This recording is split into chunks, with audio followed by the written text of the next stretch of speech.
Well, hi everybody. Thanks for tuning in again. This is Bruce at Clayhorse Music in Boise. Today I thought what we would do is discuss some of the rhythm patterns that are typical to Bossa Nova and also some of the bass lines and how the notes move between chords. Okay, what I'd like to do is show you a very simple progression that, even though it's not complicated, it illustrates a lot of very important points.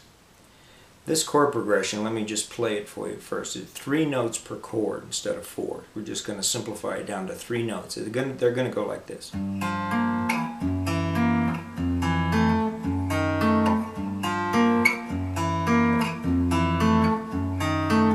So you have a bass line that's starting off in G and it's just going up and down over a 3 fret range.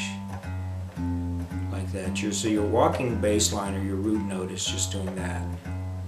Then you have 2 other notes that are changing so that one of the note changes and one of the notes stays the same. So between the bass line changing and one of these other 2 notes changing, you always have 2 notes changing and one staying put.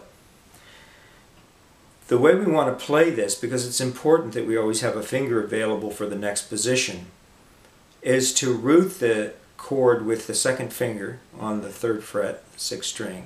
And when I call out fret numbers, it's going to be 6th string, 4th string, 3rd string. We skip the 5th string.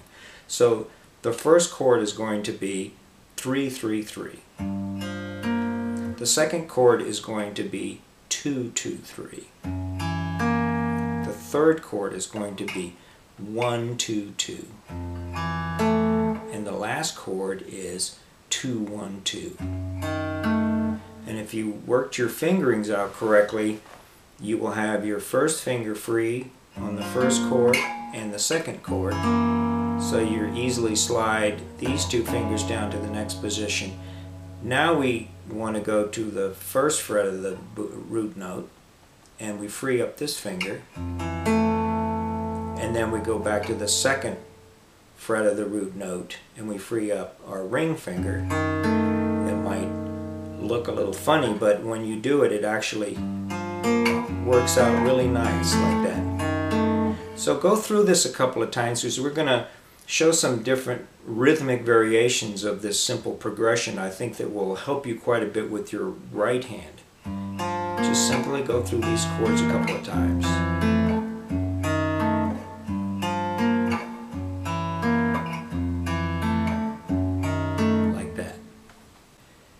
Now we're ready to start applying some right hand technique to this simple chord progression to give us different variations of rhythm. Essentially what we're going to do is play the root note with our thumb and the other 2 notes with our 1st and 2nd fingers. And the first time through it's going to sound something like this.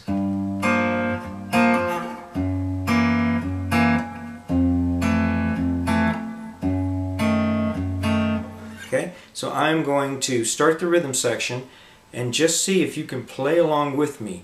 It's actually easier to do it this way than it is to try to count it out, because with these syncopated rhythms, counting can actually make it more difficult rather than more easy. So it's easier for you to just try to pick up the rhythm while I'm playing it. Okay, let's go.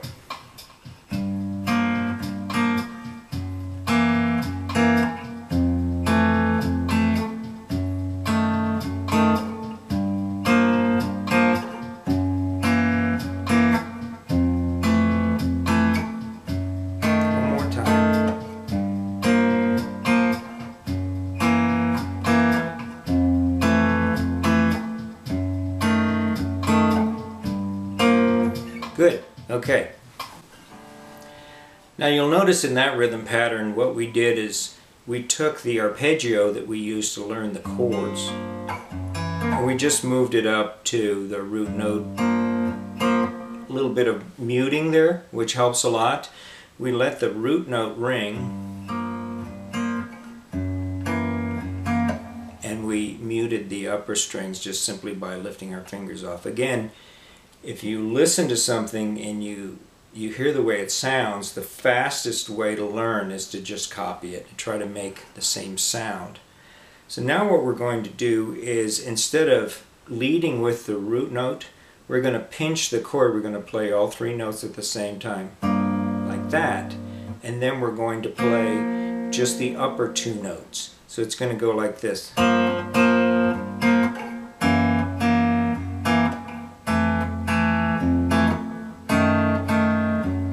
So notice that we play all three notes together,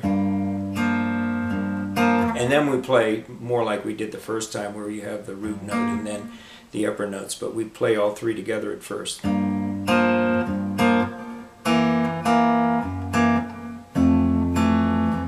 Okay, so let me start the rhythm and play along with me. Ready? Now.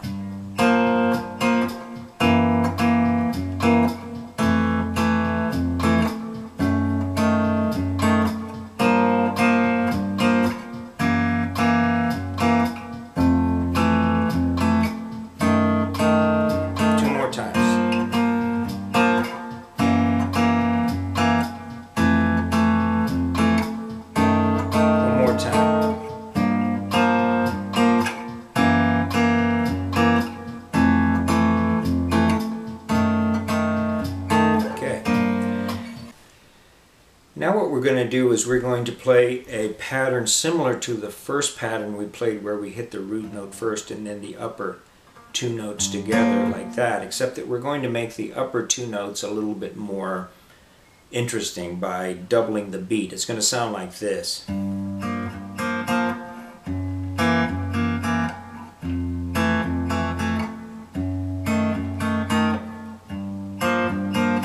So the best thing you can do is just play along with me and try to duplicate the sound that I'm making. I'm just hitting the root note, and then I'm hitting the upper notes twice. So let's start the rhythm section.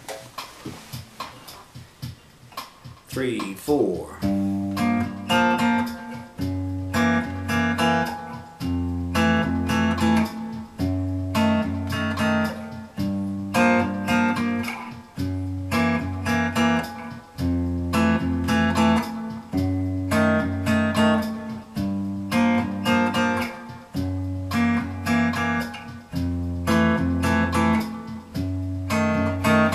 Time.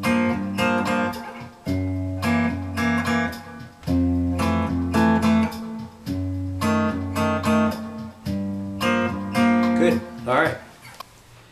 Now what we're going to do is we're going to modify that pattern a little bit, and we're going to play all three notes on the first beat. We pinch the chord like that on the first beat. Otherwise it's exactly the same. It will sound like this.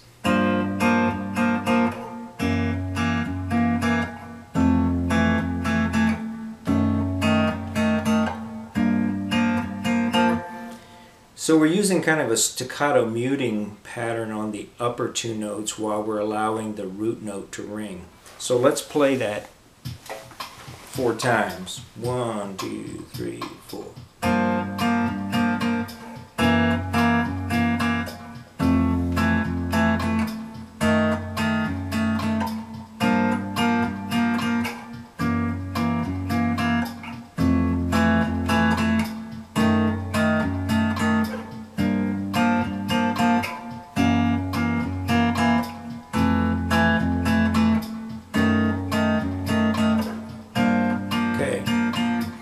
Good.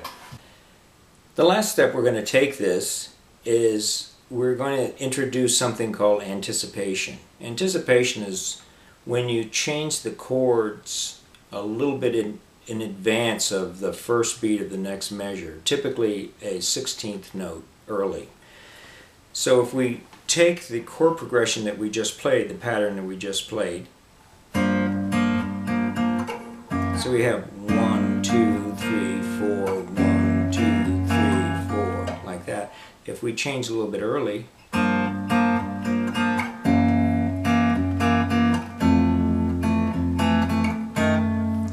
get that unique sound.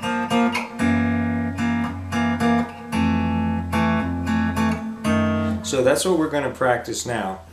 Again, it's just a matter of feel. It's kind of like playing a drum pattern on the table. It's kind of hard to count it, but it's a lot easier just to get the feel of the rhythm. you kind of get in the groove, if you will. So I think that if you just try to play along with me here, let's run through this maybe 6 times because it's a little bit complicated and give you a little bit more of a chance to catch up. Okay, 1, 2, 3, 4.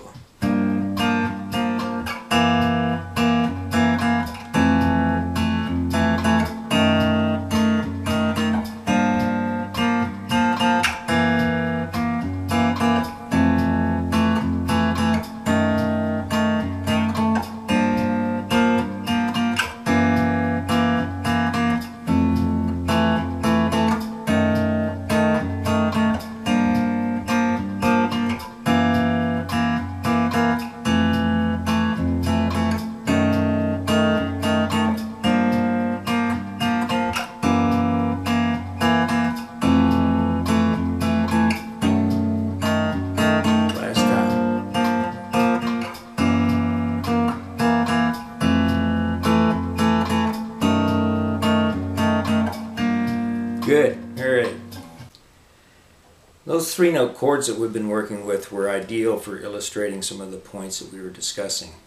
Now we're going to move on to a slightly different set of chords that will allow us to take this to the next level, a little bit more appropriate manner.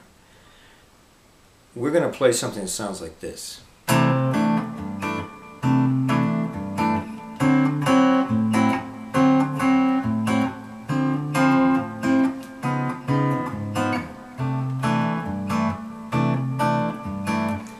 Now if you'll notice, it's very, very similar to the patterns we were playing before.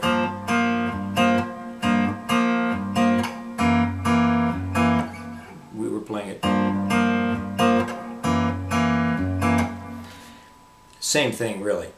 So what we're going to do now is we're going to use full 4-note chords, and we're also going to explore that vertical portion of the bass where it goes down and hits the 5th. So let me play it one more time for you, and then I will go through the chords, and then we will go through the progression together. It'll go like this.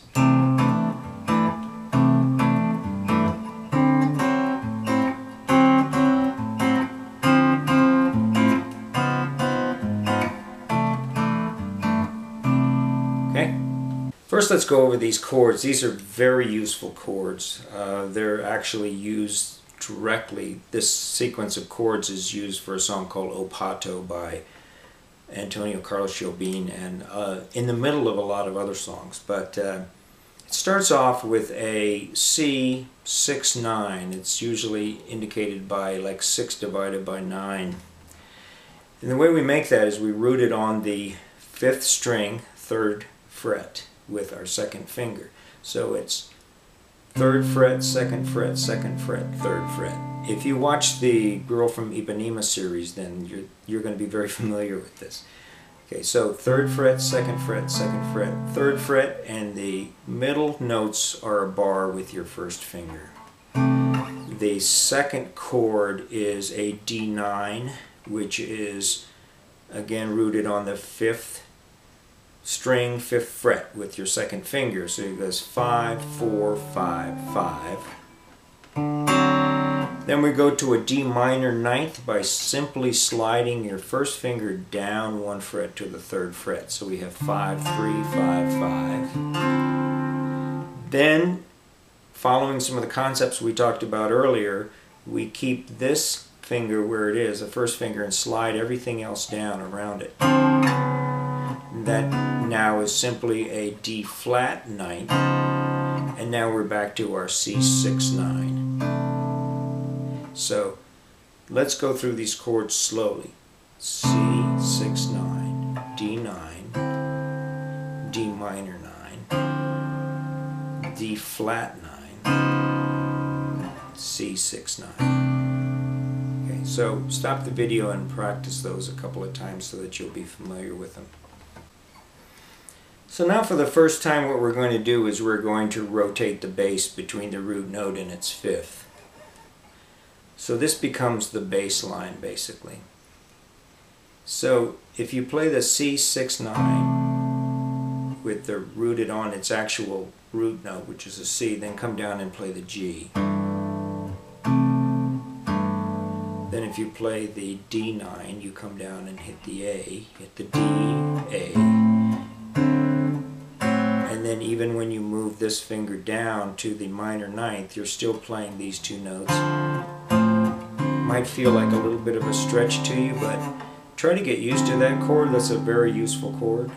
It's a minor ninth. And then down to the D flat ninth, and then back to the C6 ninth. So C6 9, D9,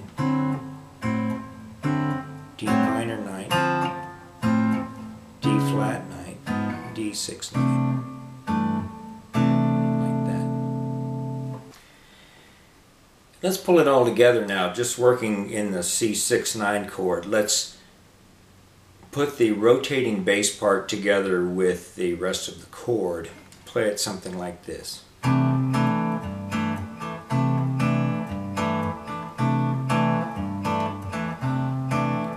What we're doing is we're playing the 4-note chord on the 1 beat, so 1, 2, 1, 1.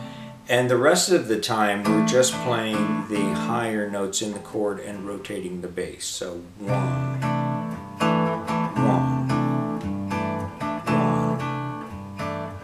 So just play this along with me.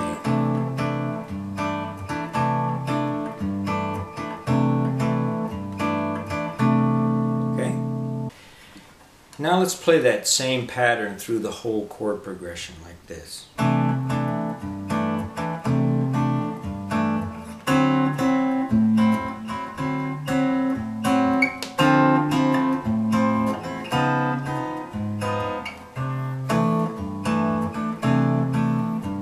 Okay, I will start the rhythm and we will play that 4 times.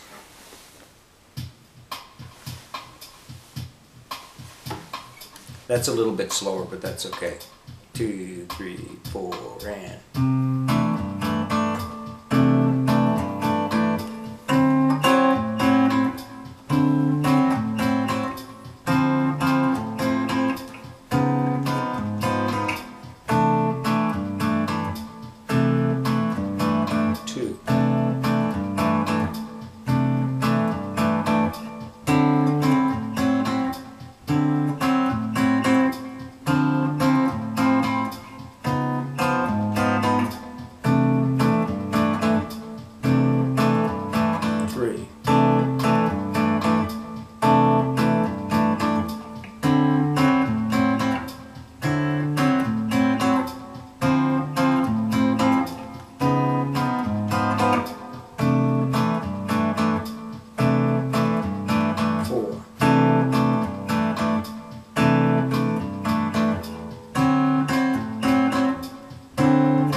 Very good.